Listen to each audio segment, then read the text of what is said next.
still recovering from it.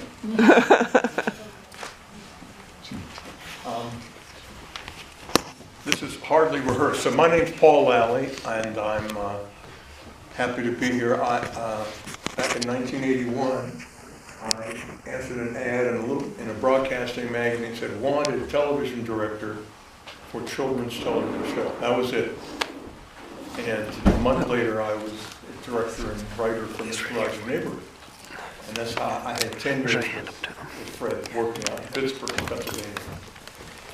And the last thing I expected then would be to be sitting here tonight looking back upon the work of someone of his stature and seeing its effect on me and everybody else.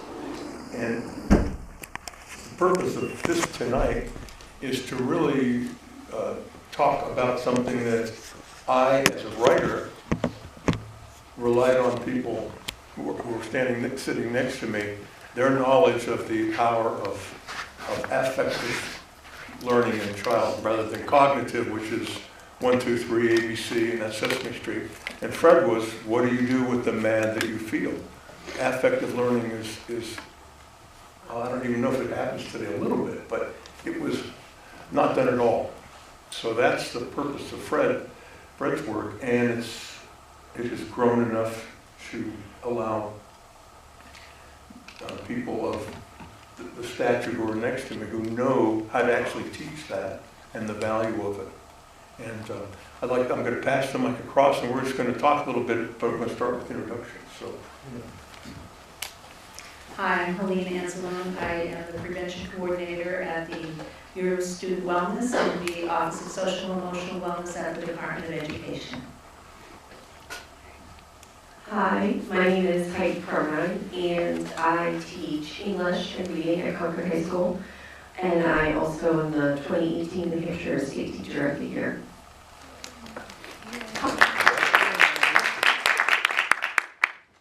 My name is Fern Seiden, and I'm a school counselor at Thornton Ferry School in Merrimack, and I have the good fortune of being part of a district mental health committee that has worked really hard to bring social emotional learning and awareness about mental health needs to all students in our district. So maybe the quickest way, let's just go across the line, and each of you just briefly, there's probably a lot of reaction you had to it, but just let's kick it off with some quick, what was your reaction? Well, it was really,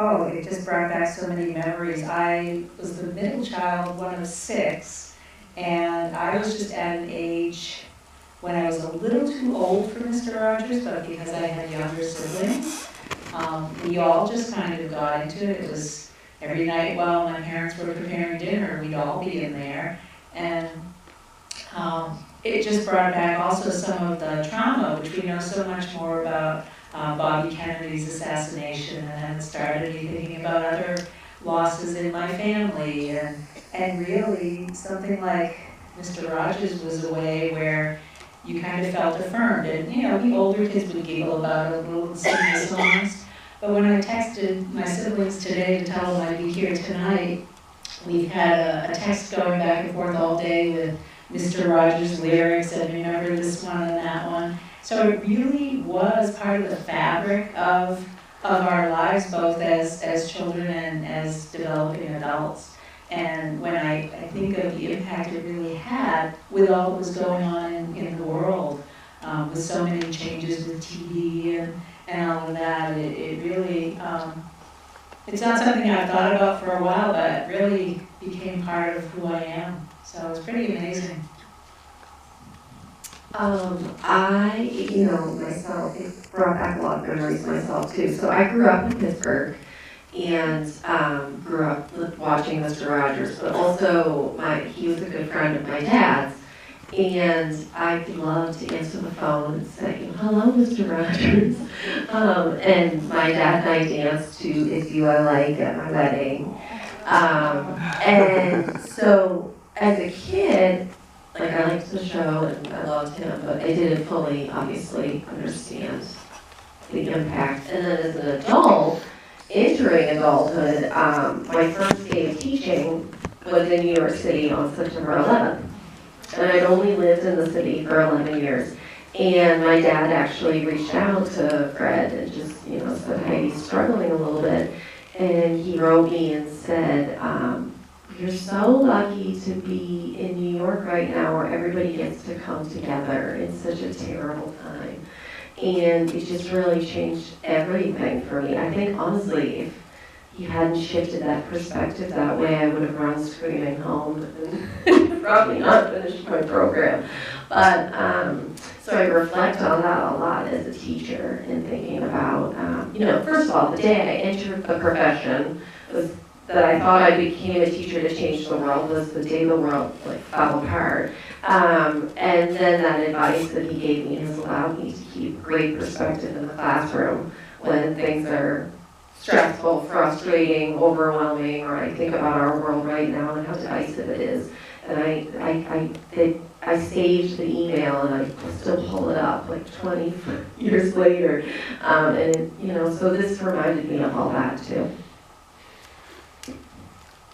Wow, that's amazing. I'm really was so moved by this and feel like it can kind of bridge us into the future. It's exactly what we need right now, and I'm so grateful for this work.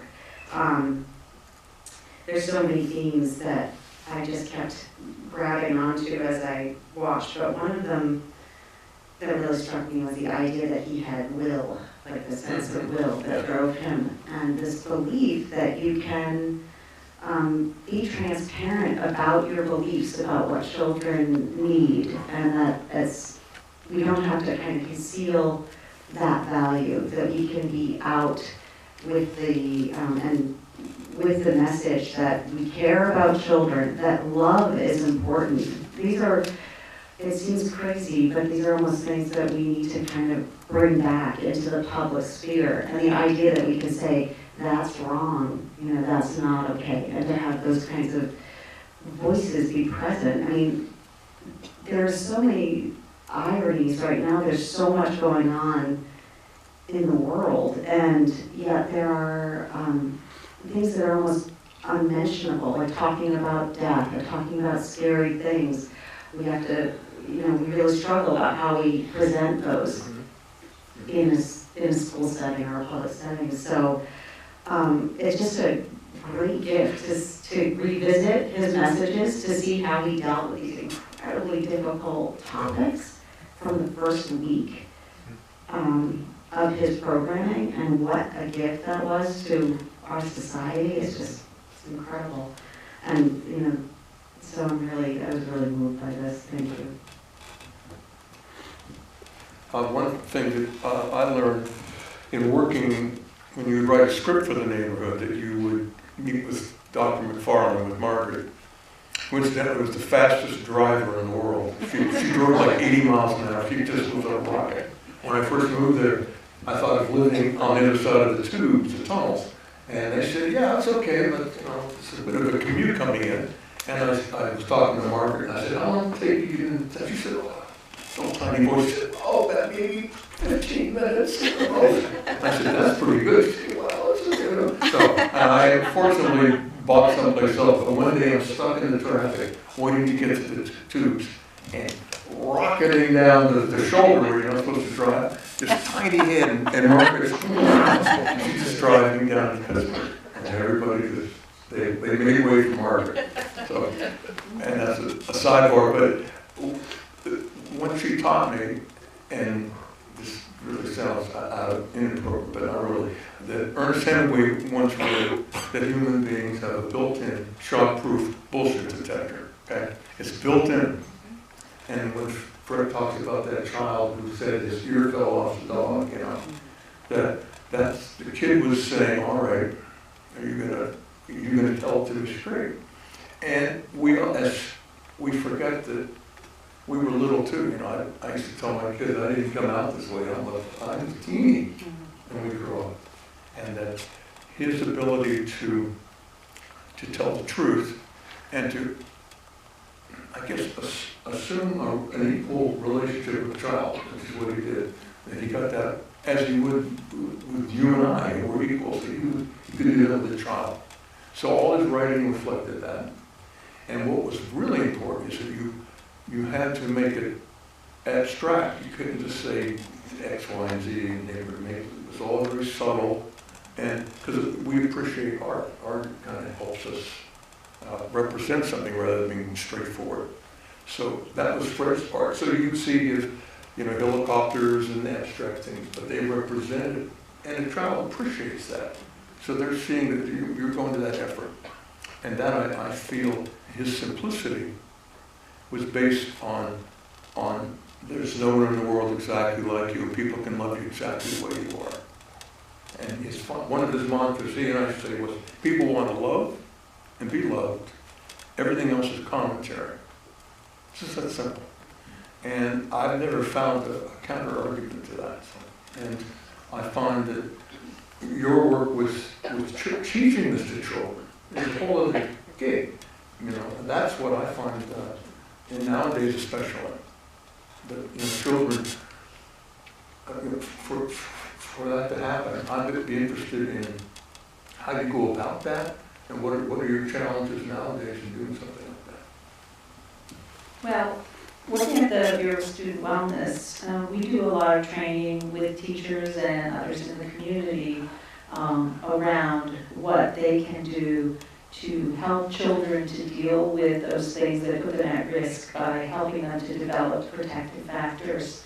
I came out of many years of special ed teaching and administering here in New Hampshire and Massachusetts. So it kind of felt like something I've always been doing in the classroom, because I learned early on, when you're dealing with children with emotional and behavior disorders, that if I didn't try to develop a relationship, I wasn't going to be able to get very far with anything academic.